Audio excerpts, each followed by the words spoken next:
in the heavens. But the child is safe. That's him. The one who was saved well, yes. Do you think he's promised? My friend, I have news. I think I might have found a way to break Talor's curse. Go on. Well, after listening to the village elders and scouring every likely-looking tome in the library, I learned that not all Tomberries are the same little green menaces we know and loathe. Apparently, a chosen few live to incredible ages and grow to many times the size of their counterparts. The folk tales hold that it's the very eldest of these, the Tomberry kings, who weave the curses, and that their magics bind their victims to them, that they might continue to feed on their pain. So if we slay the one that cast the curse, the feeding will cease. But that was my thinking, yes. Though I doubt it'll be easy. These kings are not just bigger, they're stronger too. And if the tales are true, their followers will defend them to the death. It is a perilous proposition, in short, but it may also be Talor's only hope. What say you? I'll do it. Even if killing this king doesn't break the curse, Mysidia will be a safer place for its removal. Thank you. So then, where will I find it? That, alas, I do not know. It must have woven the curse at the altar in Father's Fell, but as to where it is now... Fanet!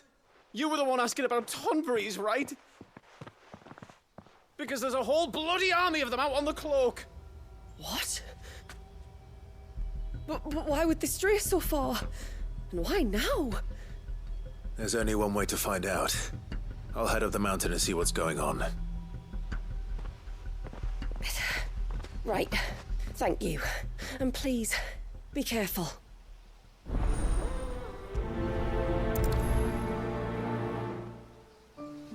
We can talk about the king later. It's more important that we find out why the Tomberries are massing on the cloak.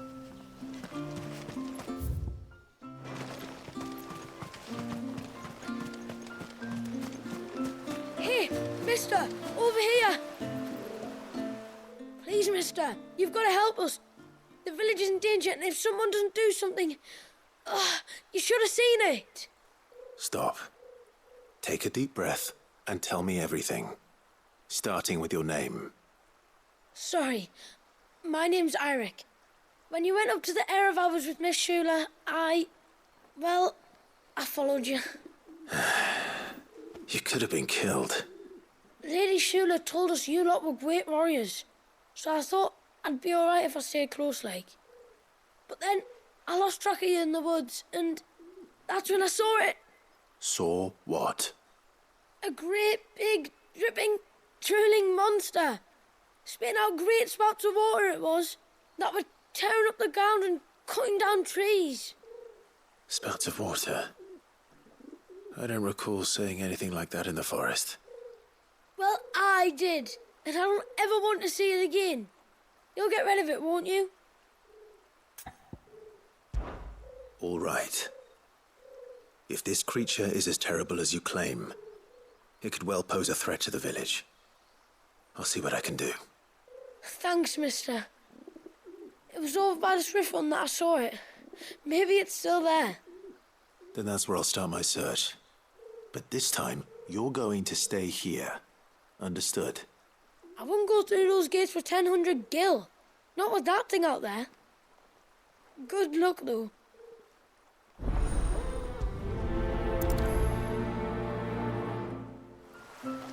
It was near the Swift one I saw the monster. You've got to do something.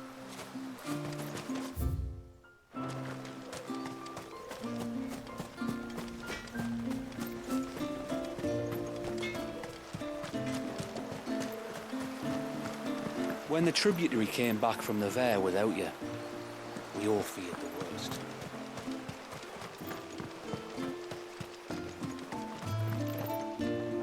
My lord, Might I have a moment of your time? I would beg of you a service. Certainly. What is it? It's a long story. But before we get to that, would I be right in thinking Lady Shula told you about the witch from the north? Yes. She said that your ancestors found her here, and that it was she who taught them the spell to stop time. She was like Walius, you know.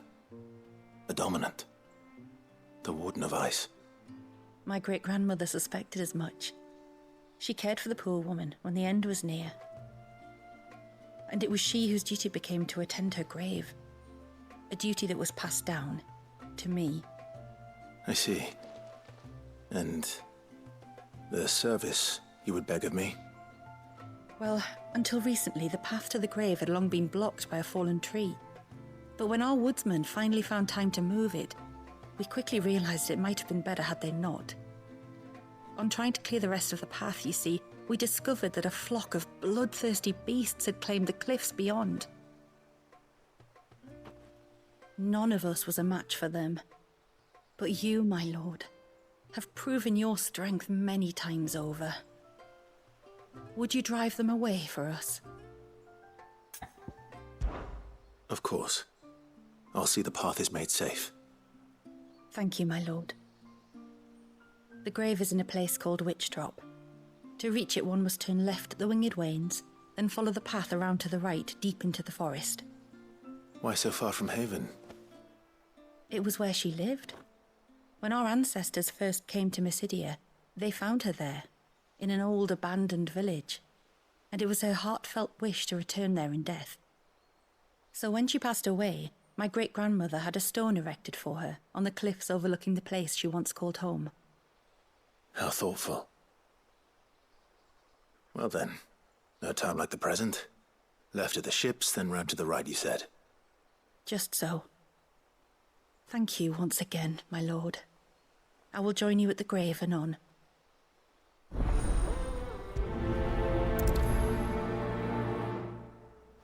If all goes well, you will be the first to visit Witch Drop in many moons. Just turn left at the Winged Wains, then follow the path around to the right, as I told you. It will take you straight to where the fiends were sighted. You wouldn't happen to have some time on your hands, would you, Clive? Only I was wondering if you might help me with something else. Don't tell me. Another unruly dominant. Not quite, but a dangerous foe nonetheless. It promises to be quite a hunt. Care to join me? All right. Tell me about our quarry. A fiendish, cold-blooded beast known as a Givra. Normally, we leave such animals well alone, and for good reason. But I have an even better reason to want its tongue. Its tongue. If you'll permit me, tributary, I can explain. Certainly, Yamila. It's been over a week since me sister gave birth to her first child, yet she still isn't back on her feet. We've tried everything to restore her spirits. Physics and nostrums, the laying on of hands and of leeches, but all to no avail. The healers tell me there's only one hope left. A broth as potent as its ingredients are perilous to procure. It isn't only Yamila's sister who stands to benefit from this, by the way. There's her baby to think of. And Walius, too. She'd agreed to be his wet nurse, you see. I'd be glad to help. Thank you. Our hunters have no shortage of skill, but this task calls for more than that. And it won't be achieved through weight of numbers either. The Givra is as wary a foe as it is a deadly one. 2 hunters might catch it unawares, but any more than that, and it would pick up our scent a league away. Then it is decided. The 2 of you will go, while Jill and I occupy ourselves here. Perhaps we might help prepare the broth. That would be most kind of you. Come then, Clive. The river of time flows fast, and so must we. There's a Givra that has claimed the ruins at the foot of the mountain as its hunting ground. But as I say, they are wary creatures. We'll need suitable bait to draw it out. The flesh of a forest ibex should suffice. To the forest, then.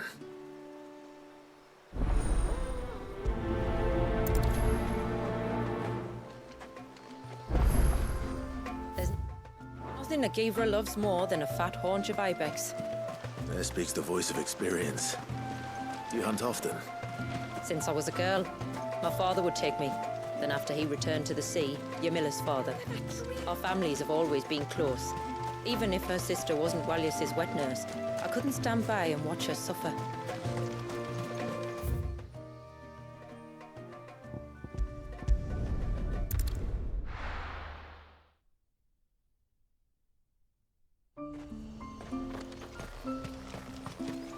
Bloody beastmen. They're always up to something or other.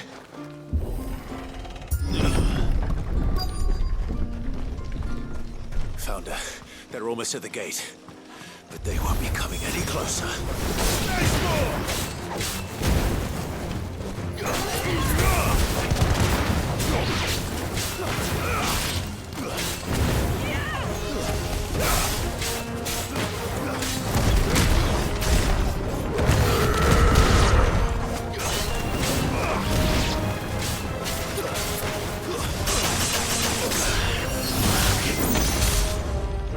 That's better.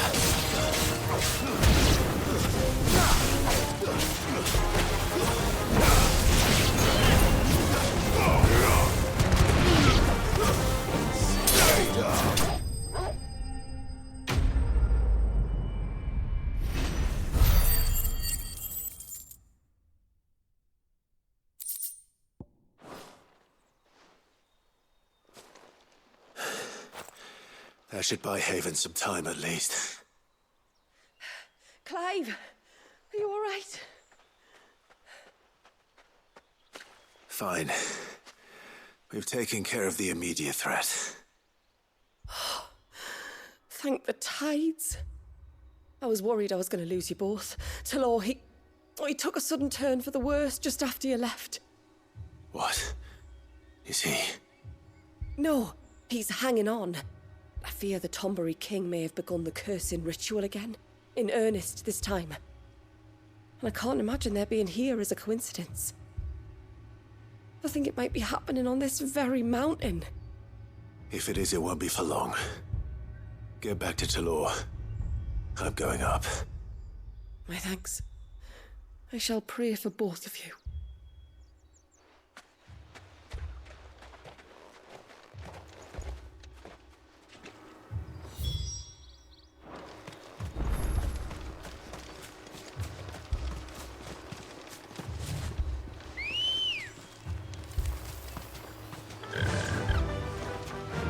Fly, Ambrosia. More of them. Come on, then. I crave an audience with your king.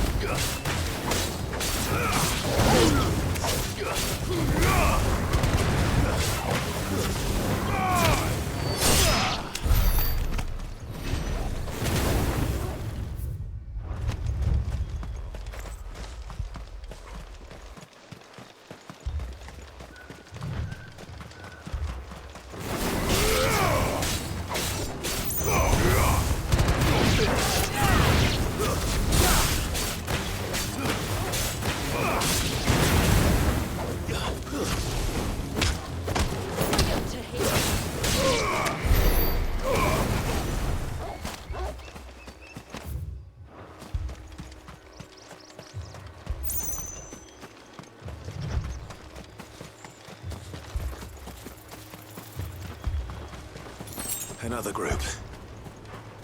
They don't look very regal.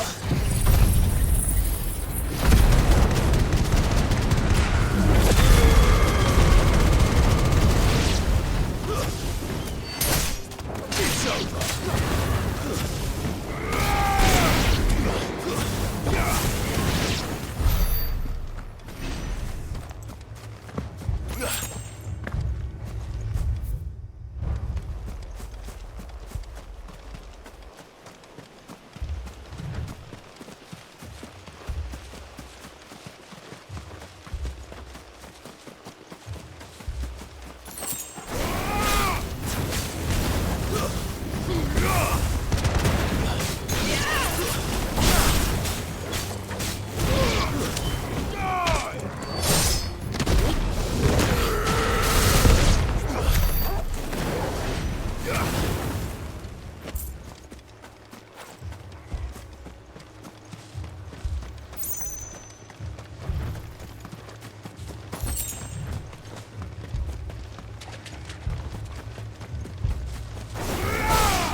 Still no sign of the king.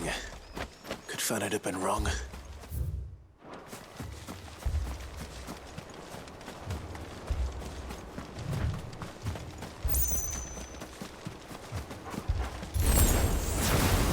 There's dozens of them. The king must be close. We'll have to take care of his followers first.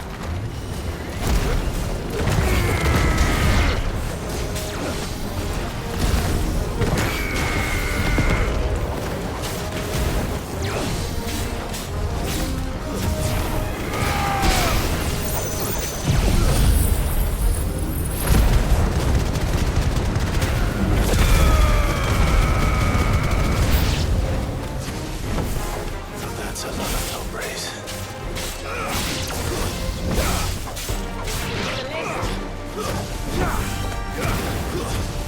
Stay down!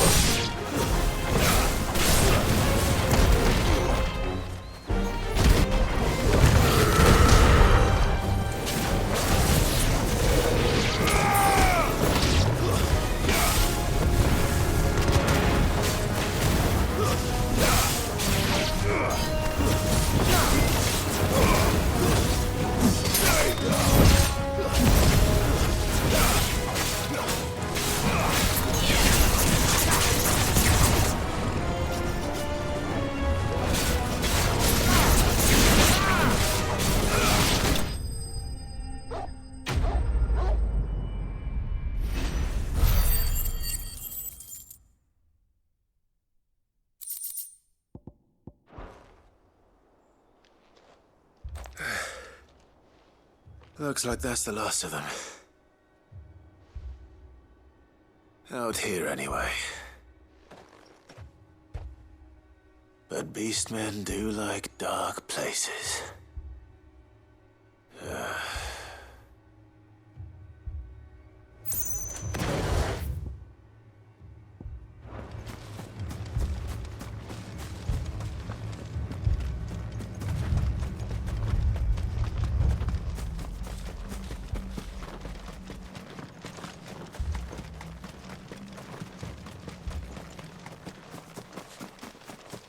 Well, I'll be damned.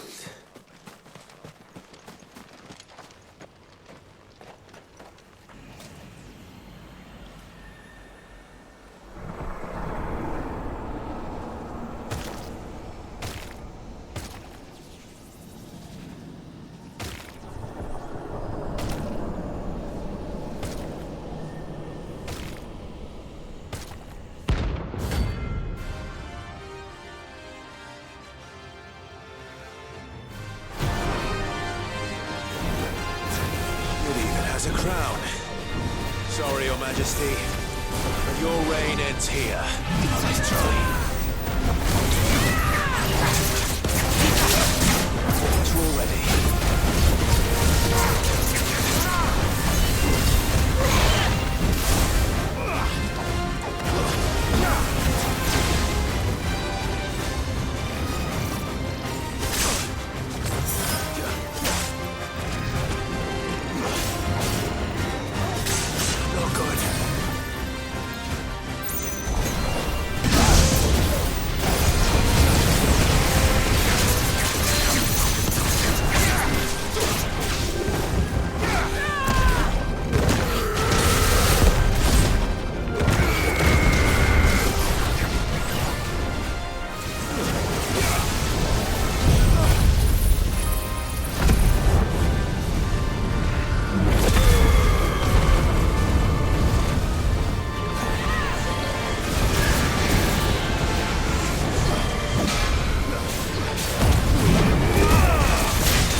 Well done, Tom.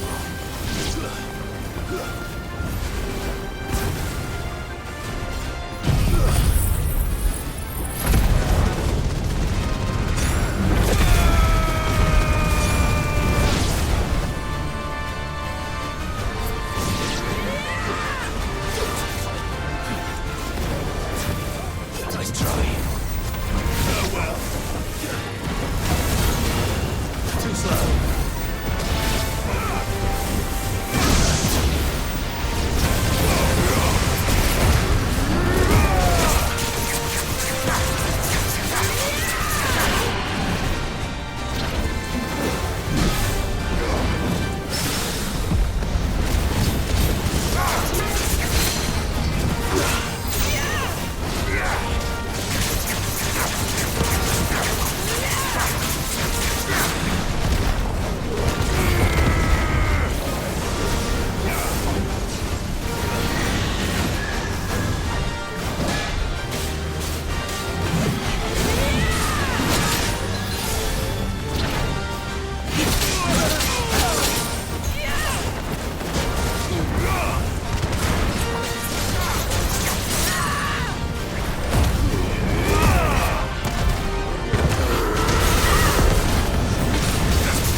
It's done.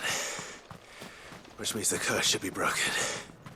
Let's see how Talor's doing.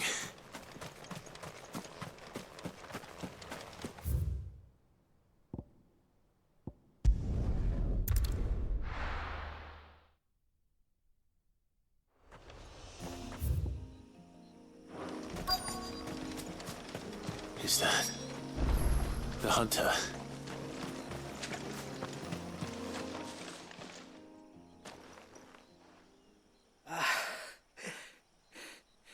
It's you. Nasser's savior. Are you all right? What happened? I was tracking an ibex when a great spout of water struck me square in the back. Sent me flying all the way across the clearing. Did you see what made it? No. All I heard was a noise. An ear-splitting din.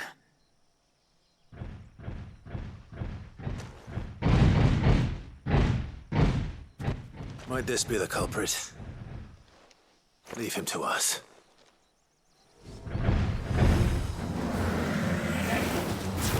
You've caused enough trouble.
Well, that wasn't too bad. Hardly a threat to the village, but you can't blame the boy for being scared.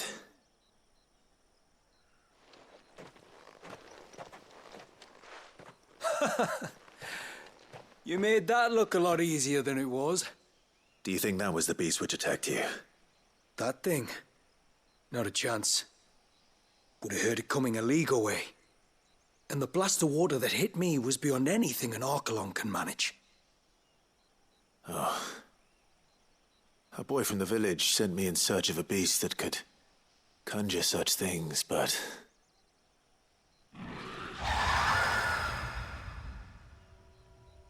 That's it. That's the noise I heard. Sounded like it came from the ruins. I'll go. You head back to Haven and see a healer. Keep your wits about you, all right?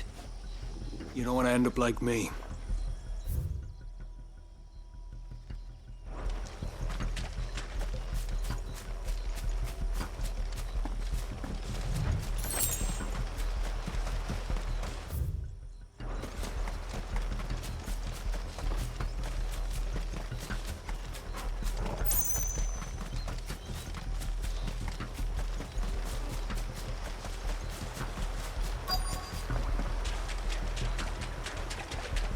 What do we have here?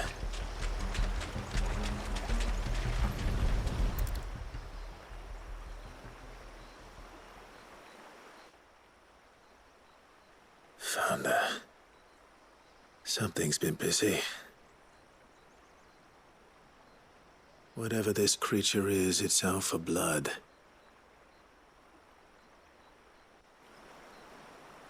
But it's not having ours. Stay close, Torgal.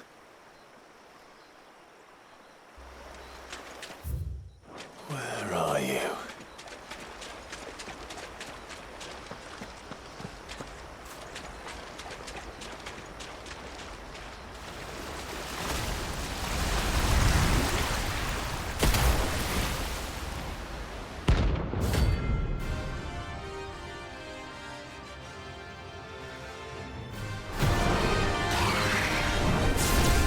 Fragment of Wallis's rage. I should have known. Time to put you to bed too.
Fingers crossed that's the last of them. Either way, I should let Eirik know the danger is past. For now, at least.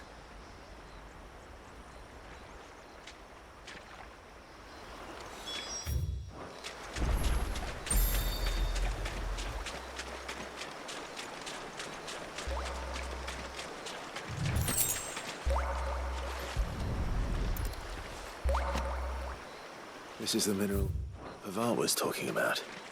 The one that rings out like a bell.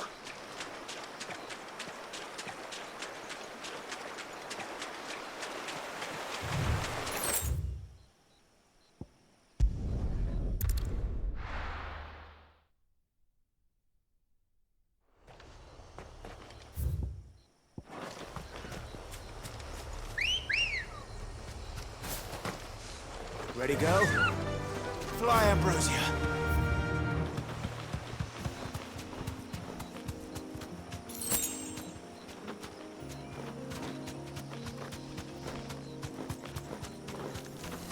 This should be the path to Witchdrop. Hungry, Toggle.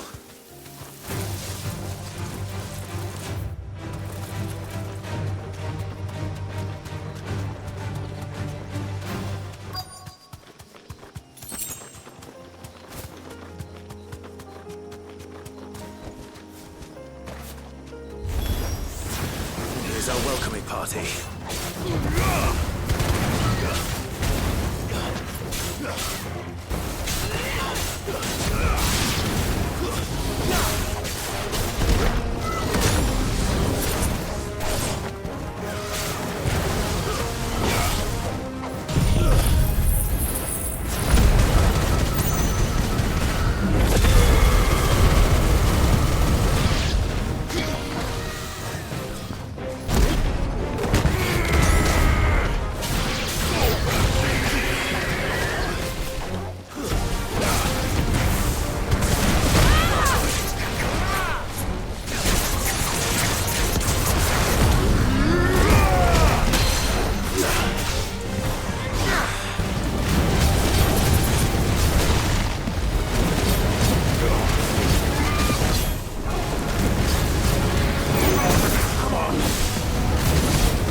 Looks like that's the last of them. Now, where's the grave?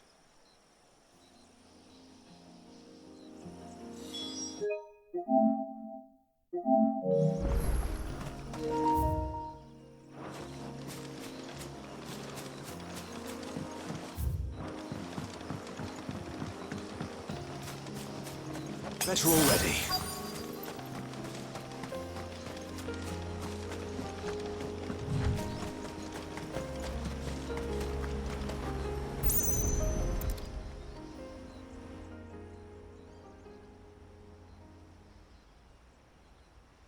This must be it. My lord, thank you for making the path safe again. XVI. Was that her name? Yes. Hardly the most fitting tribute for a dominant, is it? A rough-hewn stone with naught but a given name engraved on it.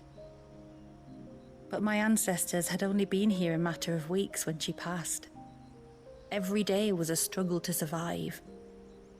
They had neither the time nor the energy to devote to a more elaborate memorial.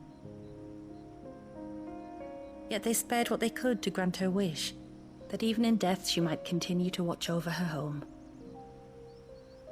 She lived down there then? In the ruins? That's right. They were once the living quarters for those who served up in the temple. When the Northern Thanes sent her here to weave her spell, this was where she and her retinue stayed. There were priests, handmaidens, and a knight sworn to shield her from harm. Of course, they were all gone by the time my ancestors arrived, fled or dead in the Western Wars. All except XVI, who remained till the end. Alone. Indeed.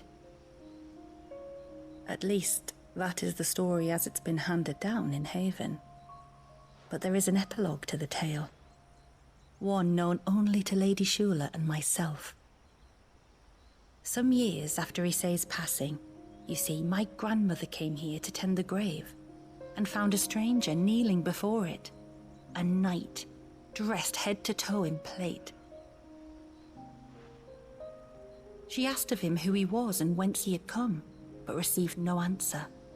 The only words he spoke were, "Tell me true, whose grave is this?"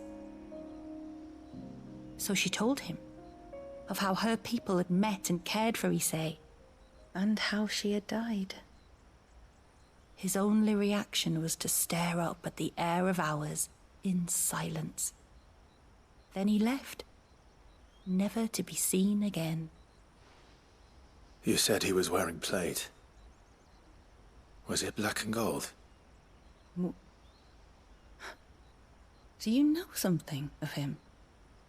When we went up to the Air of Hours to unravel the spell, we were set upon by a shade in the shape of a knight in full plate. It manifested in front of the Vare, and in its ether, I felt Shiva, the witch. You think this may have been the same man my great-grandmother met? XVI's knight? I don't know. Maybe. All I can say for sure is it was intent on protecting her creation. Or perhaps her spirit? What remained of her ether, preserved in the Vare? Perhaps his spirit too became enraveled in her spell, frozen in an eternal vigil.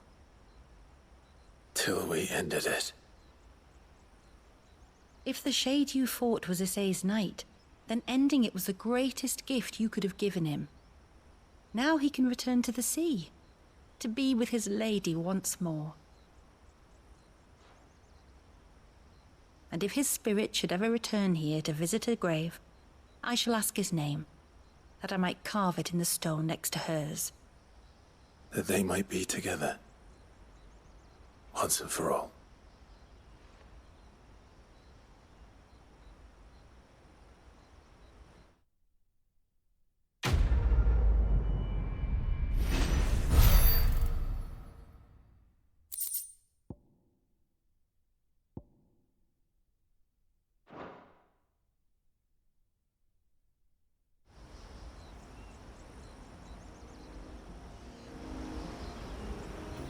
Thank you, my lord, for reuniting them.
return to the sea, and to the clouds rise again.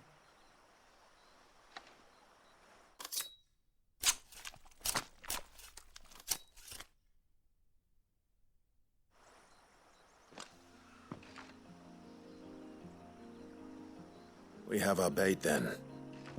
What next? Next, we pay a visit to the Dark Gate to pick some local weed. It'll help disguise our scent.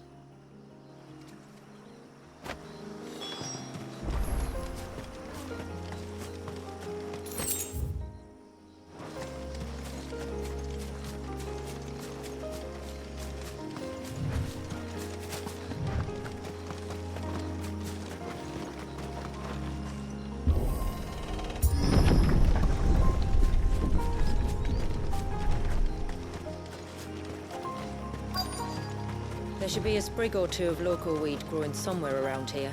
Look for the golden leaves.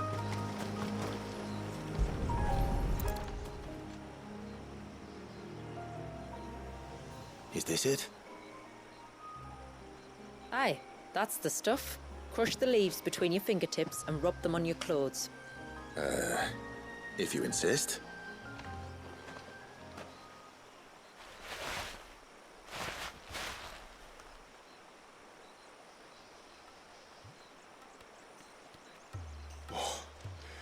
You could have warned me about the smell. Like corruption, isn't it?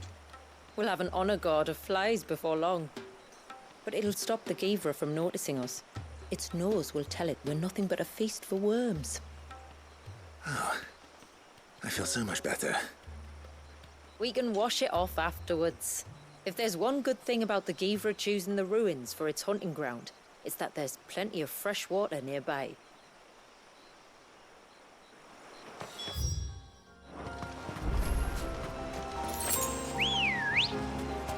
Good girl. Faster!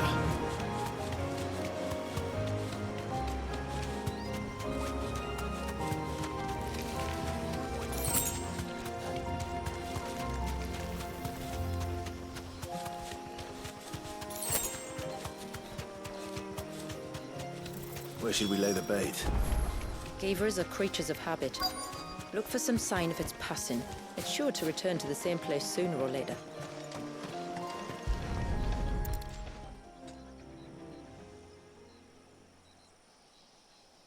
Marking its territory.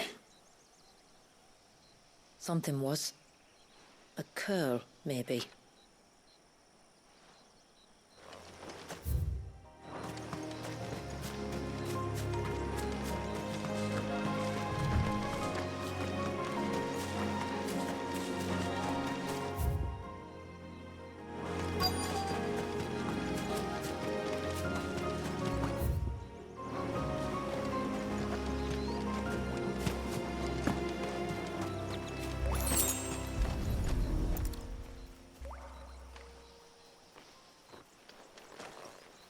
Tracks. But I assume they're too small to belong to a Givra. You're right. They're barely big enough to belong to a Givra's breakfast.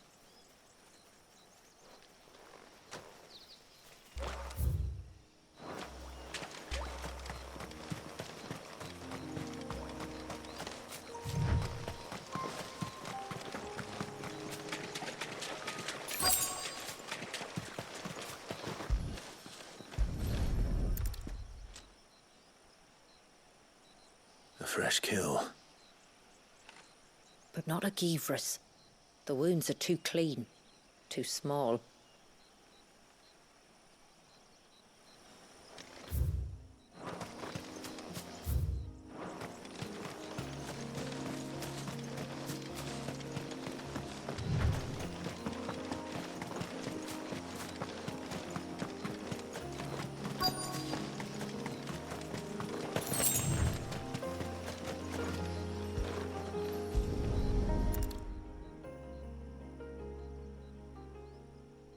These look like a predator's tracks. You can clearly make out the claws. But not just any claws. These belong to a Givra. There's no mistaking them. We'll lay the bait here. Let's hope our friend is hungry.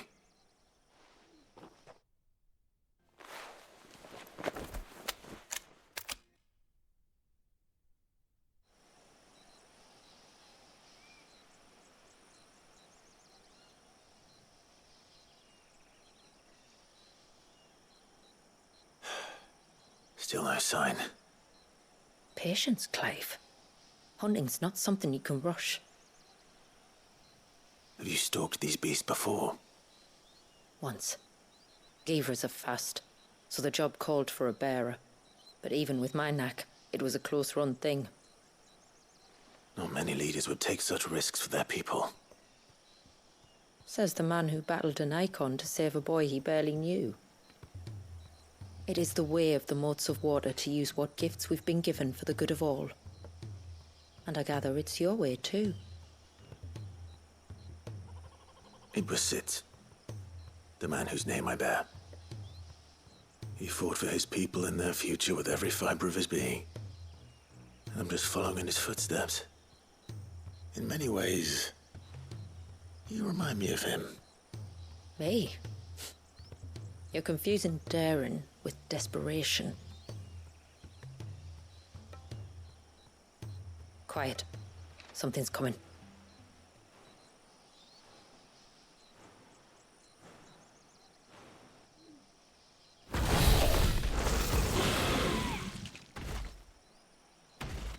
Our guest has finally arrived. Shall we greet him? It'd be rude not to.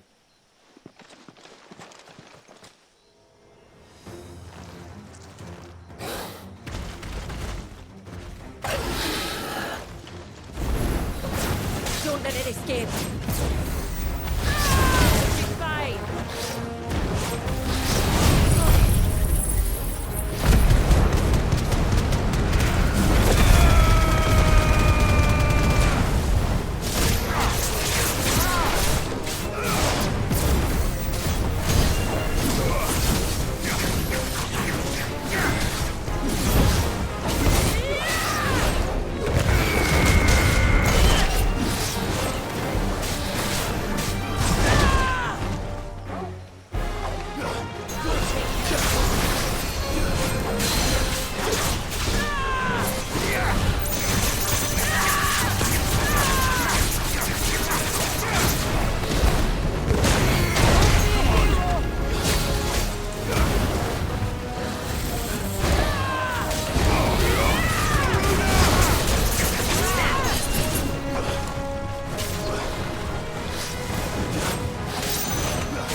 You weren't exaggerating when you said they were dangerous. They're forces of nature, all right. And with this one's passing, the river of life has calmed.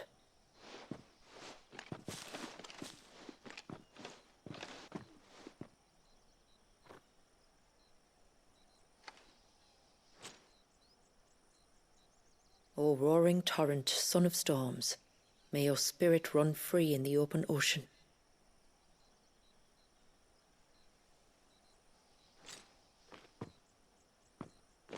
This flesh I claim, that your gifts might rain down upon us this day, and our river flow in spate once more.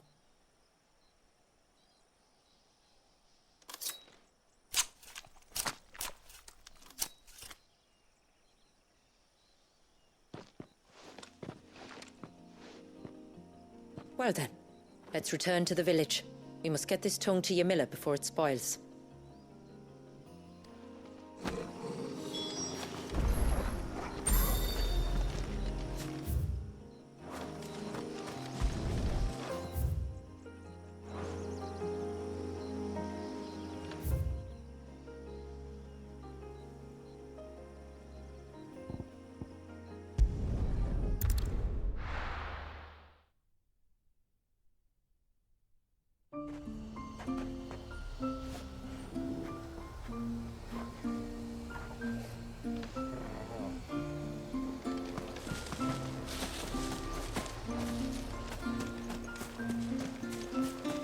One moment the cloak was crawling with beastmen, the next it was empty as a cloudless sky. Was that your doing?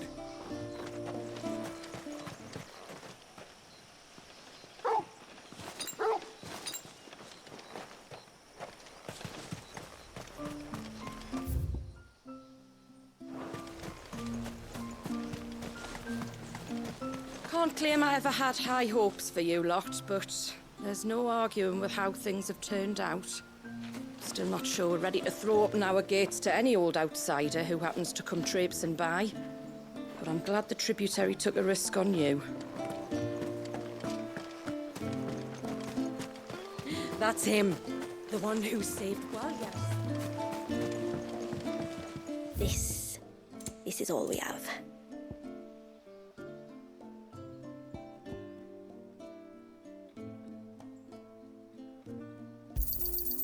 May it serve you well.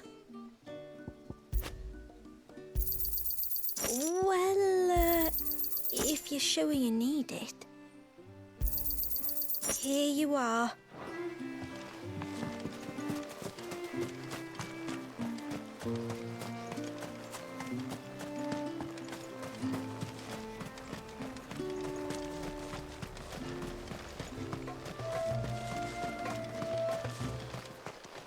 Better already.